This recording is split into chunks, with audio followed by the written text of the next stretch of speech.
Hello everyone, আজকে আমি তোমাদেরকে ফিশ বল তৈরি করে দেখাবো। আর দেখো আমি ফিশ বল তৈরি করেছি, দেখতে কতটা সুন্দর হয়েছে আর খেতেও কিন্তু দারুণ। আর আমার হাতে দেখো গরম লাগছে, আমি কাঠির মধ্যে ঢুকাতেও পারছি না, পড়ে পড়ে যাচ্ছে। আর আমার মেয়ে এই ফিশ বলটা খেতে খুব পছন্দ করে, তো আমি কয়েকদিন পর পরই এই ফিশ বল তৈরি করে ওকে খাওয়াই। তো তোমাদের বাচ্চারা, মানে যেসব বাচ্চারা মাছ খেতে চায় না, তাদেরকে কিন্তু তোমরা এইভাবে ফিশ বল তৈরি করে খাওয়াতে পারো। দেখো আমার মেয়েও পাশে বসে আছে, ওর হাত দেখা যাচ্ছে, ও আমার পাশে বসে বসে দেখছে আমি কি করছি। তো মাছের এই ফিশ বল করতে হলে অবশ্যই মাছের চামড়া তেলের অংশটা ফেলে দিতে হবে। তো আমি আজকে কোরাল ফিশ দিয়ে করছি। কোরাল মাছটাকে আমি ছোট ছোট পিস করে কেটে নিয়েছি, আর এর মধ্যে দিয়ে দেবো পেঁয়াজ কুচি, শুকনা মরিচ কুচি আর কাঁচামরিচ কুচি। এর মধ্যে এখন একে একে দিয়ে দেবো আদা বাটা, রসুন বাটা, ধনে গুঁড়ো, জিরে গুঁড়ো আর স্বাদ অনুযায়ী লবণ। তারপর দিয়ে দিব ধনেপাতা কুচি। এখন এর মধ্যে দিয়ে দিচ্ছি সামান্য একটু সয়া সস আর দিয়ে দিব টমেটো সস।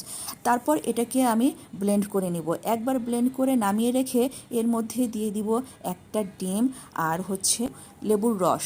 তারপর দিয়ে দিব কর্নফ্লাওয়ার, 2-3 চামচ কর্নফ্লাওয়ার দিলেই হবে। আর দিয়ে দিব সামান্য একটু পানি, যাতে করে এই ডোটা সফট হয়।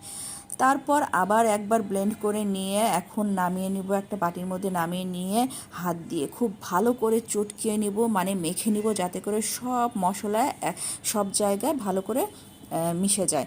তারপর আমি আগে চুলার উপর একটা হাঁড়িতে পানি গরম করতে দিয়েছিলাম। এখন এই পানি গরমের মধ্যে হাত দিয়ে ভেবে ছোট ছোট বল করে দিয়ে দিব সিদ্ধ হওয়ার জন্য। চামচ দিয়ে একটু মাঝে মধ্যে নেড়ে দিব আর ঢাকনা দিয়ে ঢেকে দিব। তারপর এইভাবে 2-3 বার করার পরে বলগুলো যখন সিদ্ধ হবে, তখন আমি একটা ছাকনা দিয়ে এইভাবে করে উঠিয়ে একটা ডালার মধ্যে, আগে আমি টিস্যু পেপার রেখে দিয়েছিলাম, তার মধ্যে এইভাবে রেখে দিব, যাতে এক্সট্রা পানিটা টিস্যুটা টেনে নেয়। এখন এই বলগুলো ঠান্ডা হয়ে যাওয়ার পর আমি এয়ারটাইট একটা বক্সে খুব ভালো করে রেখে ডিপে রেখে দিব, যাতে করে 1 মাস রেখে খাওয়া যায়। এখন একটা কড়াইয়ে বসিয়ে দিয়েছি চুলার উপর, দেখো সামান্য একটু তেল দিয়ে দিলাম। এখন এই ফিশ বলগুলোকে একটু লাল লাল করে ভেজে নেব। তো তোমরা এই ফিশ বলগুলোকে কিন্তু মাছ যেভাবে কষিয়ে রান্না করে ওইভাবে কষিয়েও কিন্তু খেতে পারো, তবে বাচ্চাদেরকে এইভাবে হালকা একটু তেলের মধ্যে ভেজে দিলে ওরা কিন্তু এটা খুব মজা করে খাবে। তো এই দেখো আমার ফিশ বলের রেসিপিটা তোমাদের কেমন লাগলো আমাকে কিন্তু অবশ্যই কমেন্ট করে জানাবে, আর তোমাদের বাচ্চাদেরকে এইভাবে তৈরি করে খাওয়াবে।